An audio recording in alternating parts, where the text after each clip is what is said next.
Tonight, I officially announce my retirement from the WWE. तो जो clip अभी आपने देखी भाई कोई एआई जनरेटेड क्लिप नहीं है, ये आज की मनी इन द बैंक 2024 की ऑफिशियल क्लिप है जहां पे जॉन सीना ने अपनी WWE रिटायरमेंट को कर दिया अनाउंस। इतना ही नहीं, सोलो सिक्वा ने वो काम कर दिखाया जो रोमन रेंस रेसलमेनिया 40 में नहीं कर पाए, and that is to pin the undisputed WWE champion Cody Rhodes. और इतना ही नहीं गाइस, ड्रू मैकिंटायर का कैश इन हो चुका है fail, because why not, CM Punk is back. और बहुत कुछ in this classic amazing money in the bank pay per view. मैं हूं आयुष, आप देख रहे हैं रेसल इंडिया। स्वागत है आपका आज की इस वीडियो में जहां पे हम बात करेंगे, रिव्यू करेंगे इस शो को। भाई अनबिलीवेबल चीजें इसके ऊपर हमें देखने को मिली हैं, सब कुछ डिस्कस करेंगे। आप लोगों के लाइक्स ओपिनियंस आ जाने चाहिए। चैनल पे सब्सक्राइब नहीं करा है तो भाई किस चीज का इंतजार है? The content will just keep getting better on wrestle India.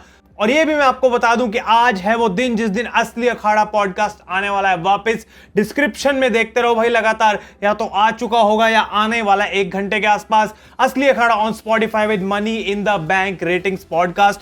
Rohit and Ayush are back with the podcast. भाई आज का दिन कमाल का था, बिकॉज इस शो को स्टार्ट करा Money in the Bank ladder match ने, men's Money in the Bank ladder match ने। And my god what a match, क्या कमाल यहां पे हमें देखने को मिला। इनफैक्ट आज का ये दिन ऐसा है जहां पे मैं कंफ्यूज्ड हूं, क्या मेंस का money in the bank better था, विमेंस का मैच? दोनों इतने कमाल के मैचेस हमें देखने को मिले, तो यहाँ पे ऑब्वियसली सब लोगों का क्लोज आना तो बनता ही था और हर किसी बंदे को अच्छा दिखाना भी जरूरी था। तो कुछ कमाल की मोमेंट्स देखने को मिली, जैसे स्पेनिश फ्लाई मारते हैं अंड्राडे कार्मेलो हेज को लैडर के ऊपर, उसके बाद पावर बॉम्ब लगाया जाता है और यही दोनों बंदे थे उसमें, और अंड्राडे ही कार्मेलो को पावर बॉम्ब लगाते हैं इस लैडर पे जो कि सेटअप करी गई थी रोप्स और एक और लैडर के बीच में।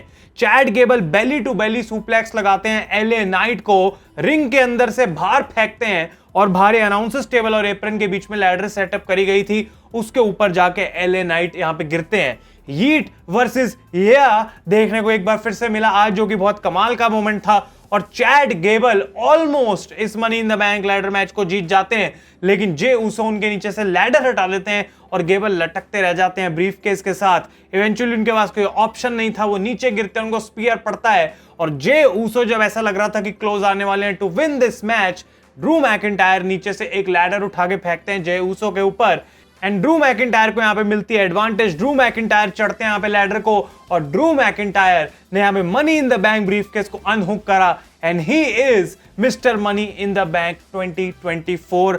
अनबिलीवेबल तरीके से यहाँ पे चीज दिखाई गई कि भाई ड्रू मैकिंटायर ने कैप्चर कर लिया और जो प्रॉमिस करा था वो कर दिखाया, और अगला प्रॉमिस होने वाला था कि वो कैश इन करके वर्ल्ड चैंपियन बनने वाले हैं। वहां पे चीजें कैसे रह गई, क्या हो गया, उसके बारे में हम अभी बात करते हैं। इसके बाद Sami Zayn versus Bron Breakker for the intercontinental championship match हमें देखने को मिला। और जबकि मैंने यहाँ पे बोला था कि WWE बेट ले सकती है, ब्रॉन को हरा सकती है, लेकिन सैमी ज़ेन अपनी कंट्री में इतनी जल्दी टाइटल हार जाएंगे वो होना बहुत मुश्किल था, और बिल्कुल वैसा ही हमें देखने को मिला। लेकिन यहाँ पे कोई नहीं ये बात बोलेगा कि ब्रॉन ब्रेकर की परफॉर्मेंस में कोई कमी थी। भाई क्या कमाल कर दिया उन्होंने, एक बार फिर से अपनी पावर अपनी स्पीड यहाँ पे दिखाई अच्छे तरीके से, और सैमी ज़ेन को मारा भाई बहुत अच्छा। और जब वो अपना ड्रोन स्पीयर शॉट लगाने जाते हैं तो सैमी एक बार फिर से डक कर जाते हैं, लेकिन इस बार ब्रॉन ब्रेकर अनाउंसर्स टेबल के ऊपर कूदते हैं एप्रन से और वो लैरिएट क्लोज लाइन लगाते हैं यहाँ पे सैमी के ऊपर, लेकिन सैमी ज़ेन स्पीयर से बचते हैं पूरे समय, और एक ही हेलुवा के काफी थी आज to actually defeat Bron Breakker. तो कहीं ना कहीं जबकि डिसीजन उनकी फेवर में नहीं गया, ज्यादा देर तक सैमी पे टाइटल टिकने वाला है नहीं, और ब्रॉन ब्रेकर को मौका मिल गया इतनी जल्दी अपने मेन रोस्टर करियर में to go for a championship, वही बहुत बड़ी बात थी गाइस। लेकिन सैमी ने अपनी कंट्री में कनाडा के अंदर टाइटल को कर लिया है रिटेन। इसके बाद इस शो की होस्ट होने वाली थी ट्रिश स्ट्रैटस, जो कि आती हैं बाहर और काफी चीजों के बारे में बात करती हैं और हाइप करती हैं एक ऐसे बंदे को जो कि बाहर आता है, and his name is John Cena. भाई out of nowhere John Cena यहाँ पे आते हैं और सब लोग सोच रहे थे क्या, लेकिन उनकी मर्चेंडाइज, उनकी टी शर्ट और उनका टॉवल देख के सब कुछ क्लियर हो गया कि किस डायरेक्शन में चीज जा रही है, बिकॉज उसके ऊपर लिखा था लास्ट टाइम इज नाउ। और उसी समय मेरे जो इमोशंस है वो बाहर आ रहे थे, अभी भी इमोशंस आ रहे हैं। और जॉन सीना आते हैं इस रिंग में, क्या क्राउड का रिएक्शन सीना को देख के, filled up to the roof भाई स्कोशिया बैंक अरीना। 20,000 लोग बोले जा रहे थे कमेंट्री पे कि शो को देखना है, और जॉन सीना रिंग में आते हैं, पहले तो क्राउड को बहुत ज्यादा अप्रिशिएट करते हैं अपने एक्शन से, और सीधा माइक में जाके बोलते हैं कि today is the day, today is the time when I announce my retirement from WWE। और एकदम से ही उन्होंने बोल दिया और शॉक हो गए सारे के सारे, मुंह खुले के खुले रह गए कि ये क्या जॉन सीना ने बोल दिया।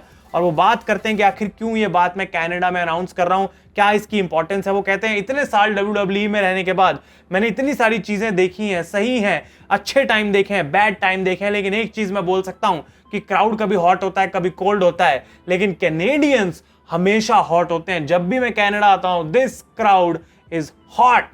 और वो बोलते हैं कि जबकि मेरी ये फेयरवेल है वो आज खत्म होने नहीं वाली, लेकिन इसको मैं अच्छे से प्लान करने वाला हूं, because next year Monday Night Raw Netflix पे जाएगी, उसको मैं मिस नहीं कर सकता। I will be there next year. मैं एलिमिनेशन चेंबर में भी आऊंगा, रॉयल रंबल में भी आऊंगा, और रेसलमेनिया 41 लास वेगस में जो होने वाली है वो जॉन सीना की आखिरी रेसलमेनिया होगी, जहां पे जॉन सीना अपना आखिरी मैच लड़ने वाले हैं।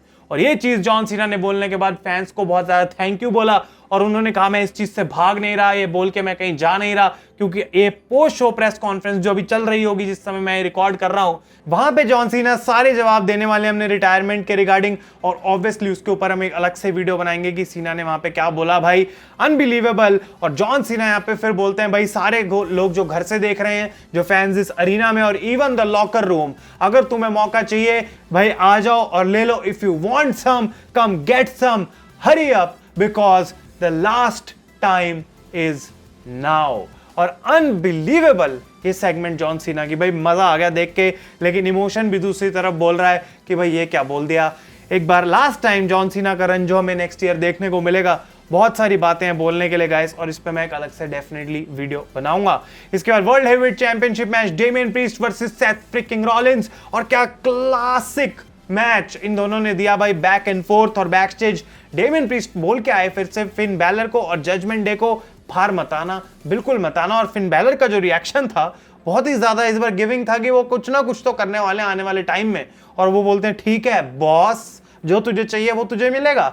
और आज जबकि जजमेंट डे यहां पे नहीं आई, उनका कोई एंगल देखने को नहीं मिला, सेथ रॉलिंस और डेमियन प्रीस्ट ने कमाल का मैच दिया भाई। एक बार फिर से एक पॉइंट ऐसा आ गया था मैच का कि भाई दोनों लोग एक दूसरे के फिनिशर्स पे भी किक आउट करना उन्होंने शुरू कर दिया था। स्टॉम्प पे बहुत ही कम लोग किक आउट करते हैं, डेमियन प्रीस्ट ने वो चीज करी। उसके बाद सेथ रॉलिंस रेजर एज पे किक आउट करते हैं और अपना फैल्कन एरो लगाते हैं डेमियन प्रीस्ट पे, उनको पिन भी करा एक पॉइंट पे जाके, जहां पे लग रहा था कि रेफरी ने एक्चुअली में जबकि 2 ही काउंट करा, पर डेमियन प्रीस्ट ने तो कभी किक आउट करा ही नहीं। तो बहुत बड़ा पिनफॉल था इस मैच के अंदर जो कि बॉच कर दिया गया था, और किसी को समझ नहीं आ रहा था कि आखिर क्या हुआ। लेकिन डेमियन प्रीस्ट प्रॉब्ली इंजर्ड थे, या तो कुछ उनको उस प्रॉब्लम उस मोमेंट में हुई कि उसकी वजह से वो वहां पे किक आउट कर ही नहीं पाए। लेकिन रेफरी ने तब भी वहां पे 2 ही काउंट किया, वो एक बहुत बड़ा बॉच था। लेकिन फाइनली यहां पे जब मैच सेटल डाउन होता है, स्लो हो जाता है पेस, आते हैं बाहर ड्रू मैकिंटायर अपना ब्रीफकेस लेके, और बिना कोई टाइम वेस्ट करे कैश इन कर देते हैं the second time in the history of WWE,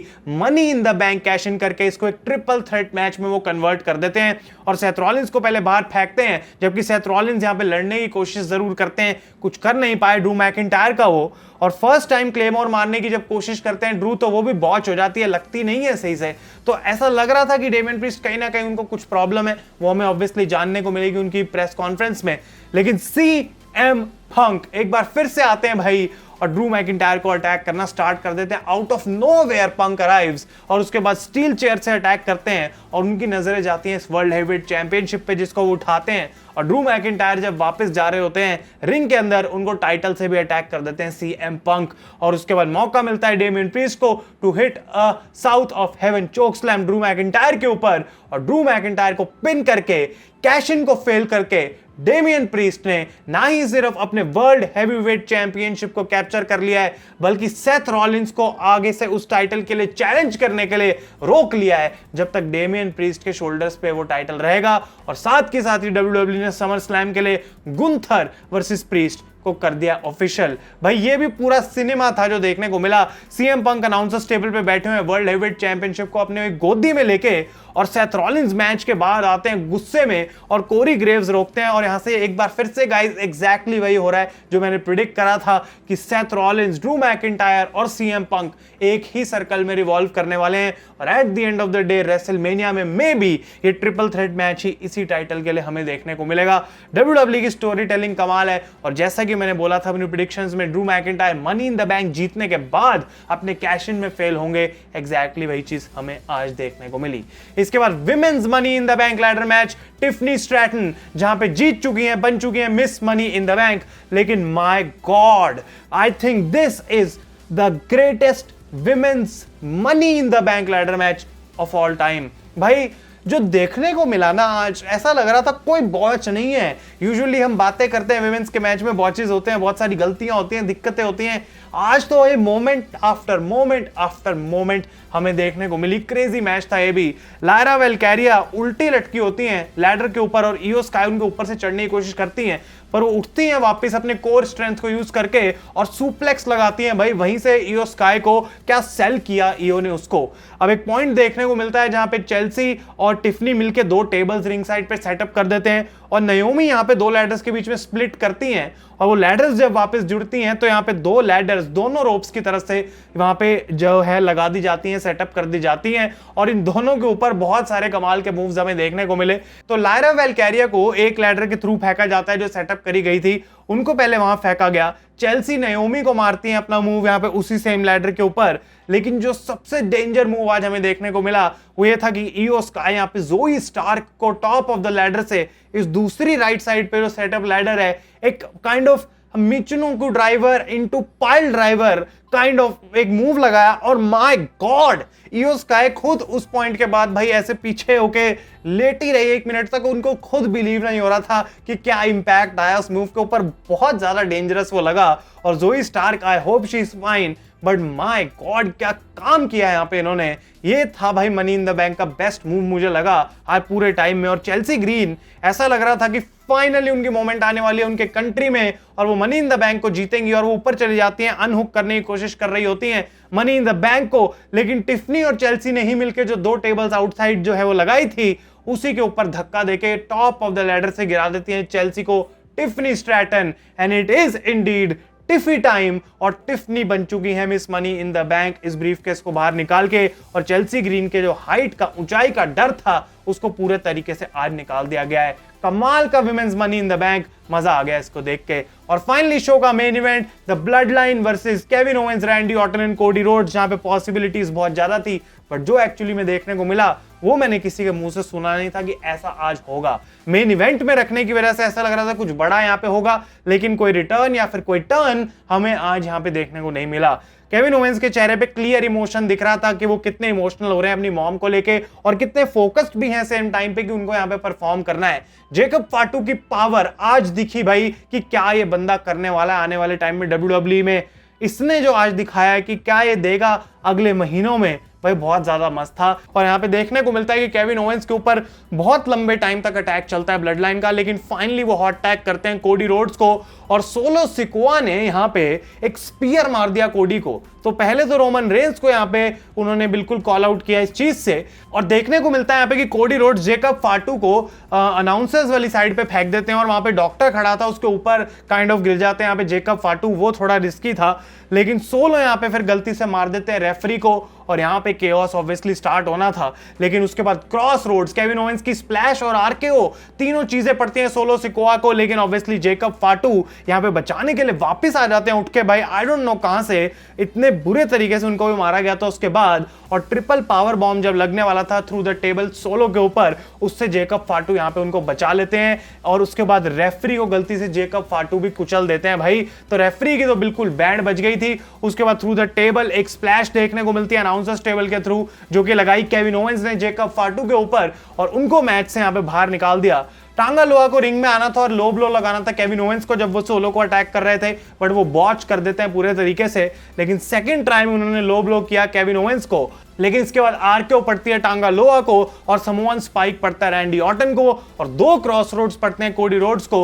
लेकिन उसके बाद जेकब फाटू फिर से यहाँ पे वापस आ जाते हैं और स्पाइक टू कोडी रोड्स और रेफरी यहाँ पे फाइनली आ जाता है and solo pins Cody Rhodes 1, 2, 3। और ये भी बहुत बड़ी शॉकिंग मोमेंट है भाई। अनडिस्प्यूटेड WWE चैंपियन को रिंग में पिन कर चुके हैं कोडी रोड्स और अपना टाइटल शॉट जो वादा किया था कोडी रोड्स को यहाँ पे सोलो ने स्मैकडाउन में, वो ऐसा लगता है कि समर स्लैम के लिए पूरा होने वाला है।